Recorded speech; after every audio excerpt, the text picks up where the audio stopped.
രാഹുൽ മാങ്കൂട്ടത്തിൽ MLA-ക്കെതിരെ ഏറ്റവും ഒടുവിൽ അങ്ങനെ അവസാന ആയുധവും പുറത്തെടുത്തിരിക്കുകയാണ് സർക്കാർ.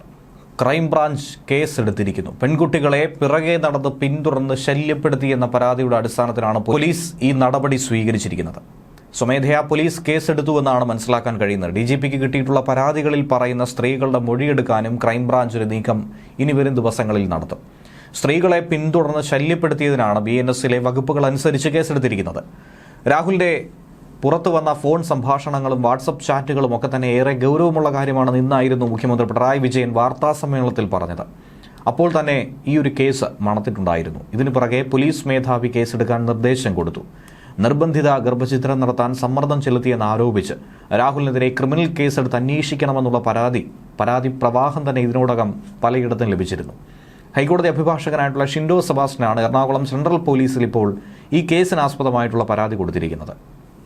ഉന്നത പോലീസ് ഉദ്യോഗസ്ഥരുമായി ഈ വിഷയത്തെക്കുറിച്ച് കൂടിയാലോചന നടത്തിയതിനു ശേഷമാണ് കേസെടുക്കാൻ വേണ്ടിയിട്ടുള്ള നടപടി ആരംഭിച്ചതെന്നാണ് മനസ്സിലാക്കാൻ കഴിയുന്നത്. മുഖ്യമന്ത്രിയുടെ ഓഫീസിൽ രാഹുലുമായി ബന്ധപ്പെട്ട് നിരവധി പരാതികൾ ഇതിനോടകം തന്നെ ലഭിച്ചിട്ടുണ്ട്. കൊച്ചിയിലും തിരുവനന്തപുരത്തും ഇത്തരത്തിലുള്ള പരാതികൾ പല സ്ത്രീകൾ ഉന്നയിച്ചുവെന്നും ആരോപണമുണ്ട്. ഈ സാഹചര്യത്തിൽ കൂടിയാണ് രാഹുലിനെ കുടുക്കാനായി കൂടുതൽ കുരുക്ക് മുറുക്കാനായിട്ടുള്ള ശ്രമം സർക്കാരിൻ്റെ ഭാഗത്തു നിന്നും ഉണ്ടാകുന്നത്. അതിനിടെ ലൈംഗിക ആരോപണങ്ങളിൽ ഉൾപ്പെട്ട ഒട്ടേറെ പേരെ സംരക്ഷിക്കുന്ന മുഖ്യമന്ത്രി കേരളത്തിലല്ലാതെ ഇന്ത്യയിൽ മറ്റെങ്ങും തന്നെ ഇല്ല എന്നാണ് പ്രതിപക്ഷ നേതാവ് VD സതീശൻ ഇന്ന് ആഞ്ഞടിച്ചത്. ഇന്ന് മുഖ്യമന്ത്രിയും പ്രതിപക്ഷ നേതാവും തമ്മിൽ നേർക്കുനേർ ഏറ്റുമുട്ടുന്ന ഒരു സാഹചര്യമാണ് വാർത്താ സമ്മേളനങ്ങളിലൂടെ നാം കണ്ടത്.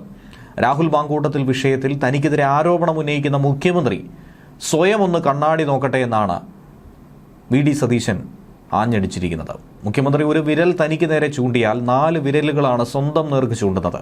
BJP നേതാവ് C കൃഷ്ണകുമാറിനെതിരെ ഒരു സ്ത്രീ ഉന്നയിച്ച ആരോപണത്തെക്കുറിച്ച് BJP നേതൃത്വം മറുപടി പറയണമെന്നാണ് രാഹുൽ മാങ്കൂട്ടത്തിൽ വിഷയം കോൺഗ്രസിന് അടഞ്ഞ അധ്യായമാണെന്നും വാർത്താസമ്മേളനത്തിൽ സതീശൻ പറയുകയുണ്ടായിരുന്നു. ഇത്രയും ദിവസം തങ്ങൾക്ക് നേരെ കല്ലെറിഞ്ഞവർ എന്തുകൊണ്ട് തങ്ങളുടെ ഭാഗത്തുണ്ടാകുന്ന തെറ്റുകളെ മറച്ചു പിടിക്കുന്നു, അതല്ലെങ്കിൽ പരസ്പരം കാണാതെ പോകുന്നു? 2 ബലാത്സംഗ കേസിൽ പ്രതിയായ ആളാണ് പിണറായിക്കൊപ്പം ഇരുന്ന് കൈപൊക്കുന്ന MLA എന്നാണ് VD സതീശൻ പറയുന്നത്. ലൈംഗിക അപവാദം നേരിട്ട ആളാണ് മന്ത്രിസഭയിൽ ഒപ്പം കൂടെയുള്ളത്. ആരോപണ വിധേയരായിട്ടുള്ള പലരും CPM-ലെ താക്കോൽ സ്ഥാനങ്ങളിലാണ്. മുഖ്യമന്ത്രി പിണറായി വിജയൻ ഇവർക്കൊക്കെ എതിരെ എന്ത് നടപടിയെടുത്തു? എല്ലാവരും ബഹുമാനിക്കുന്ന മുതിർന്ന CPM നേതാവ് നൽകിയ പരാതിയിൽ ആരോപണ വിധേയനായ വ്യക്തി മുഖ്യമന്ത്രിയുടെ അടുത്ത് ഇപ്പോഴും ഇരിപ്പുണ്ട്. എന്നാൽ പരാതി നൽകിയ ആളെ ഒതുക്കിയെന്നാണ് സതീശൻ പറയുന്നത്. ഇനി മുഖ്യമന്ത്രിയുടെ പ്രിൻസിപ്പൽ സെക്രട്ടറി ആയിരുന്ന ആൾ വൈകുന്നേരം എവിടെയായിരുന്നുവെന്ന് ഒരിക്കലെങ്കിലും മുഖ്യമന്ത്രി അന്വേഷിച്ചിട്ടുണ്ടായിരുന്നു. എന്നാൽ ഇത്രയധികം പൊല്ലാപ്പുകൾ വരില്ലായിരുന്നു എന്നുള്ളതാണ് മറ്റൊരു യാഥാർത്ഥ്യം. IBയും സ്പെഷ്യൽ ബ്രാഞ്ചും അടക്കം എല്ലാം ഉണ്ടായിട്ടും വൈകിട്ടായാൽ പ്രിൻസിപ്പൽ സെക്രട്ടറി എവിടെ പോകുന്നുവെന്ന് മുഖ്യമന്ത്രി അന്വേഷിച്ചില്ല. ആ അവതാരം എത്ര CPM നേതാക്കളുടെ, മന്ത്രിമാരുടെ, സ്പീക്കറുടെ പേര് പറഞ്ഞു? ആർക്കെങ്കിലും എതിരെ കേസെടുത്തോ? ഒരു മാനനഷ്ട കേസെങ്കിലും ആരെങ്കിലും കൊടുത്തോ? എന്നിട്ട് ആ മുഖ്യമന്ത്രിയാണ് തൻ്റെ നേർക്ക് വിരൽ ചൂണ്ടുന്നത്. ആരോപണ വിധേയരായ ഇത്രയധികം പേരെ സംരക്ഷിക്കുന്ന മറ്റൊരു മുഖ്യമന്ത്രി നമ്മുടെ ഈ രാജ്യത്ത് പോലുമില്ല. C കൃഷ്ണകുമാറിനെതിരെയുള്ള ആരോപണത്തെക്കുറിച്ച് BJP കൃത്യമായൊരു വിശദീകരണം നൽകണം. തനിക്കെതിരെ ആരോപണം ഉന്നയിച്ച സ്ത്രീ ആരെന്ന് വെളിപ്പെടുത്തുന്ന രീതിയിലാണ് C കൃഷ്ണകുമാർ പ്രതികരിച്ചത്. രാഹുൽ മാങ്കൂട്ടത്തിൽ വിഷയത്തിൽ ഭയങ്കരമായി പൊട്ടിത്തെറിച്ച BJP സംസ്ഥാന പ്രസിഡന്റ് രാജീവ് ചന്ദ്രശേഖർ ഈ വിഷയത്തിൽ എന്ത് നടപടിയെടുക്കും? എന്തായിരിക്കും നിങ്ങൾക്ക് പറയാനുള്ളത്? അത് കേൾക്കട്ടെ എന്നാണ് VD സതീശൻ പറഞ്ഞിരിക്കുന്നത്. ഇന്ന് മുഖ്യമന്ത്രി പിണറായി വിജയൻ രാഹുൽ മാങ്കൂട്ടത്തിനെതിരെയും പ്രതിപക്ഷ നേതാവ് VD സതീശനെതിരെയും ശക്തമായ രീതിയിൽ തന്നെയാണ് പ്രതികരണം നടത്തിയിട്ടുണ്ടായിരുന്നത്.